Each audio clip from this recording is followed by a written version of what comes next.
afterwards. That's fine. And let me go in and see it. And they weren't so cooperative. So that's why I'm not so, I don't feel like, I have to owe them anything.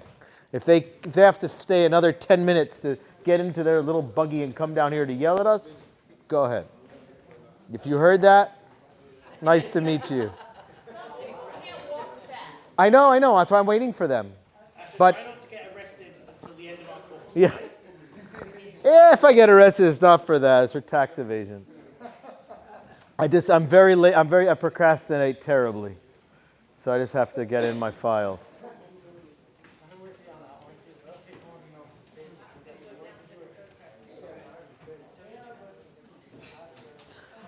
Okay. I don't think I need this. Do I need this? No. Okay. Come on. Welcome to the synagogue of Tzipori. The last of our friends will come in, just like real synagogue. You have the people that straggle in a little bit late.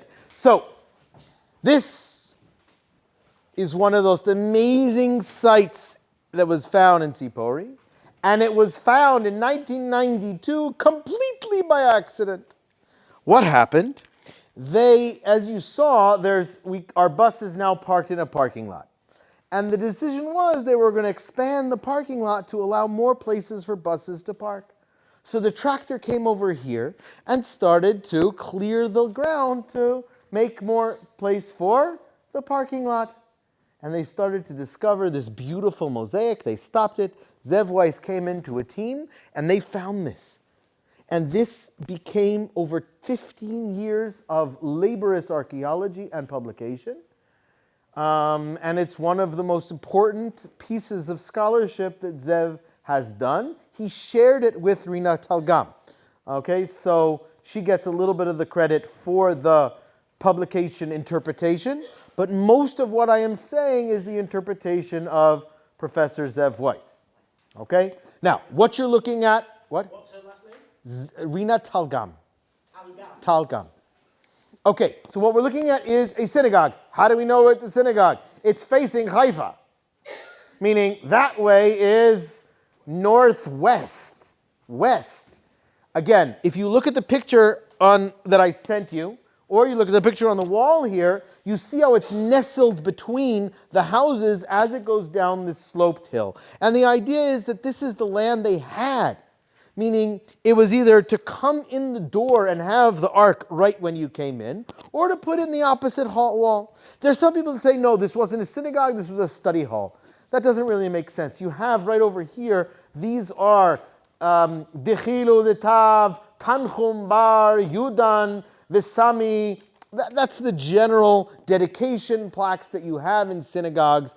Everything else looks like a synagogue. It's very similar in concept to the synagogues that we're going to see in Beit Alpha. The synagogues we're going to see in Tiberias. They're going to see in a dozen other synagogues, so it does fit the main idea, but there are things that make this completely unique. So as I said, the direction was probably dictated by the circumstance of its location. On that side, they did find the nails. It was probably a wood structure that stood as the ark, and that's what's depicted in the reconstructions. But we find here are 7 panels, 7 individual panels, each one depicting its own story. And as I go through, as we see, we can see what they are. Okay? The first panel in the middle is like a medallion, and inside of it was a dedication plaque. You see that? And on either side were lions. And we've seen that style in a number of places. There may have been roots that go back to Assyrian culture, but there are also places in Greek and Roman culture where they make sense. Again, some of the inscriptions are in Greek and some are in? No, that's Aramaic. Aramaic, okay? So it's Hebrew letters, but those are Aramaic. Then we have 2 candelabras, and in the middle, what do we have? Some type of facade. What building is that? It's either one of 3 different buildings. It's either the ark that stood here, and what you have on a 2-dimensional picture here is exactly what stood here. The ark, and on either side, candelabras. And when we look in class, we're going to see that in Samoa, in Susia, they found marble candelabras just like this one, like the menorah, which actually stood probably on either side of the ark. Underneath it, you see a shovel, and on either side of the menorah, you see attributes that look like what? Things, the tools of the temple. Now you'll say, no, it's the tools of the holidays. What is it? It's a lulav, etrog, shofar. But it's not just that. It's also the shovel. The shovel was used for the incense offering. And I'm not going to prove it now, but when I show you the pictures in the video on the Zoom class on Tuesday, I will try to explain how these depictions are specifically temple decorations that are now being brought into the synagogue, and that importance will come up a little bit later. The next panel over here, you have in the center, what do you have? The altar. This is pictures from the temple. On the side closer to me, what is that? What? That's the kior. That is the where they would wash their hands. It's not exactly the way it looked like in the temple or the way that Machon HaMikdash has rebuilt it today, but it's the way the artist interprets it. And on the far side, opposite me, is what? There are two animals that are about to be killed. They're the sacrifices. Those are the daily sacrifices, and we have a similar thing just below it. Okay, at the keves ha'echad. Okay, and over here, what's opposite me over here, we have three windows. The first one is a basket with the first fruits and two turtle doves on either side, which is very similar to the depiction of how these were brought to the temple. In the center is the table with the showbread, with the shulchan. Now again, in the Bible, it's a square, but this is an artist's representation. It's not an exact depiction. So it's done in a circle, and you can see there were 12 loaves that were placed on the table. Next to it, we have other tools of the temple, whether it's the chatzotzrot, the trumpets, the solet, which is the grain flour that was used. Okay, so there's more to talk about in how these things are described and things like that. Let's focus on what's right opposite us over here. What we have over here is something that is really amazing. It's not the only place that we're going to see it, but it's one of the most impressive depictions of it. What we have here is the zodiac. The zodiac is all 12 months. Each month has a mazal, has one symbol. Okay, and if you don't know what the month is, it tells you. This is Tishrei, and it tells you the name. That is scales. Okay, and you have that. Now, in addition to the 12 months, you also have the 4 seasons. And if you don't know which season it is, they're dressed up in the appropriate dress. That's winter, and winter is got its head fully covered. Spring, and so on. Okay, so that's in the center. What do you have? In the center of the zodiac, in the middle of a synagogue, what is there? Helios. You have 4 horses carrying a wagon. What do we call that? A quadriga. You saw it in the hippodrome. The main races were done to quadriga. There were bigas. What's a biga? 2. It's also a good dairy restaurant in Israel today, but a biga is 2 horses pulling a wagon. You have a quadriga. On the quadriga, what are you going to have? Helios is the sun god. And in Chamat Tiberias and in Beit Alpha, they actually show a human figure of the god. Here, what do we have? The people of Tzipori didn't like that. And what do you have? A sun, which depicts it. Okay, that's over here. Now, underneath it are 2 panels divided over here, where only a little bit is remained, but I think we can understand what it is. You have a little bit of a plant or a bush, a ram, a horned animal that's tied up to the bush, and 2 pairs of shoes without the people wearing them. This could be what? The depiction of the binding of Isaac, where we know. Now, did it say anywhere in the binding of Isaac that Isaac and Abraham took off their shoes? No. Who took off their shoes? And Joshua. Joshua also took off his shoes. When you're around the divine presence, you have to take off your shoes. So what we see here is a pictorial midrash that tells us that when they got close to the divine presence, they had to take off their shoes. Now, it says that the animal was actually entangled in the bush. Here, it's tied up to the bush. Okay, but that's a separate story. Next to it, what do we have? We have two figures with a donkey. Who are they? Yishmael and the lad or whatever. So it's a question. They're there with the donkey. Over here we have a doorway and a female figure in the doorway. Now, in the Bible, the story of binding of Isaac comes right before the death of Sarah, and it doesn't tell us that she died, how she died, when she died. It could have been 10, 15 years later. According to the rabbis, it happened almost immediately. And the story is that Satan went to Sarah, dressed up as a messenger, and told her what happened and that Isaac was actually killed. And she died of grief. And that is more or less what we believe is depicted here. Why is that so amazing? When is this synagogue built? Somewhere in the beginning of the 5th century, maybe the end of somewhere in the 5th century. Okay? We have almost an identical depiction of Sarah and the doorway in a Byzantine church in Ravenna from the 8th century or 9th century. Where's Ravenna? It's depicted. Zev put it on one of the plaques right here. Ravenna is in Italy, and it became the capital of the Roman Empire after it moved from Rome.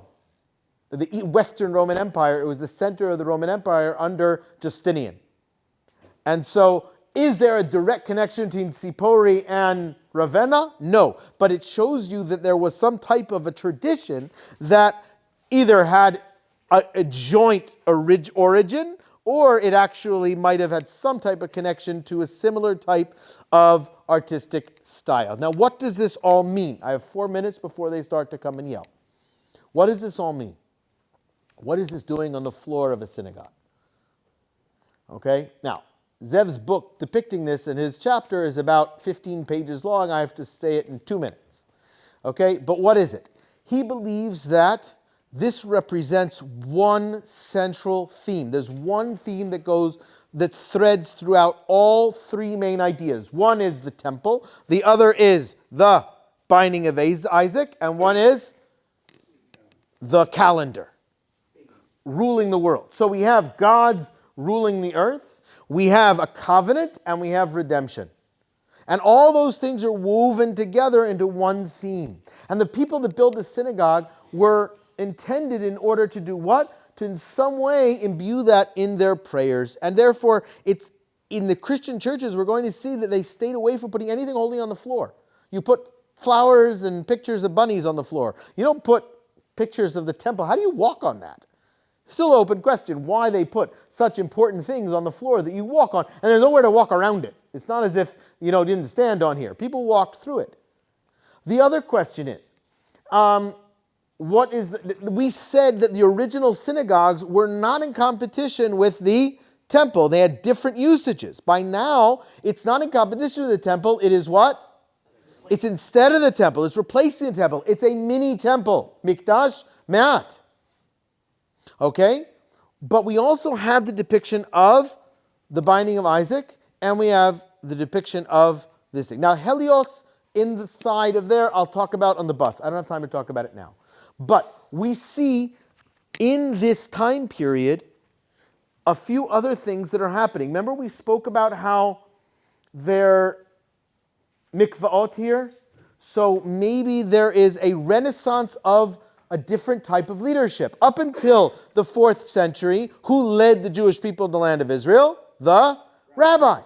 But after the 4th century, after the time the Yerushalmi disappears, we don't really hear of rabbis by name. Here and there we have them, but we don't really know of them. So who is taking over leadership? Maybe we have a renaissance of priests that come out of the woodwork and say, hey, don't forget us. And maybe that's the reason we have such a info there. We also have a renaissance of the names of the priestly families associated with the towns of the north. We hear about this when in the Persian period, they all get destroyed and we lament. We have a kinah talking about all the different families that were killed in the north. Now, we don't know that each family actually lived there, but there's a memory of these priests and those priestly families up until this generation. That's not it. There's something else going on here. Because there's something else which we're going to expand upon when we talk about it in the classroom. But at the same time this synagogue is being built, what's being built across the town? The church. This is 200 years after the theater. Okay, the church is being built. And what's the church saying? What's in the church? We have an altar, and we have a priest, and we have depictions of the covenant, of a lamb. And what is the church saying? We're the new covenant. And what's the synagogue saying? Wait a second. It's not you. Maybe so it's not just internal. Maybe there's a dialogue between what's going on here and what's going on in the church across the street. But there's not just a dialogue going in that direction, because we see a new form of Jewish prayer developing during this time period. It's called poetry in Hebrew, piyut. And guess what? The main themes of the first early piyutim are binding of Isaac, the zodiac, and the temple.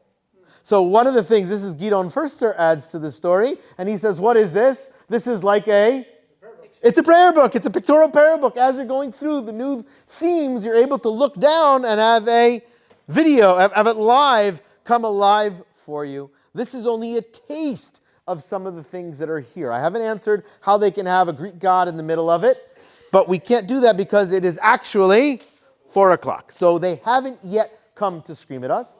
We will actually preempt them screaming at us. We got almost everything done. Please take a look at all the pictures as we leave, and I will finish up on the bus. They can see me, and I'm going to leave. Thank you very much. Where are they? We're leaving. Goodbye. Let's go.